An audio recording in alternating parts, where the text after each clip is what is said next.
Anong sabi mo, sis? Naiinggit ako sa'yo kasi ikaw na yung jowa ng ex ko? Eh di sa'yo na. Stay strong. Ikaw, lolokohin pa lang. Lolokohin pa lang. Sana all. Stay strong. Seryosong usapan to Kung may boyfriend o girlfriend ka na, huwag ka na mag-entertain pa ng iba. Kung hindi mo kayang magseryoso, huwag kang pumasok sa nananahimik na buhay ng tao. Isipin mo, binigyan ka niya ng pagkakataon para mahalin at ingatan siya.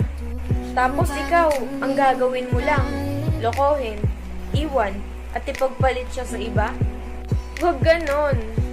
Kung hindi mo kayang panindigan yung mga pangako mong lagi mong binibitawan, sana, sa susunod, huwag kang gumamit ng ibang tao para lang sa sarili mong kasiyahan. Dahil hindi mo alam yung pakiramdam, yung sakit, na magtiwala ka sa isang tao, tapos sa abusuin at gagamitin ka lang.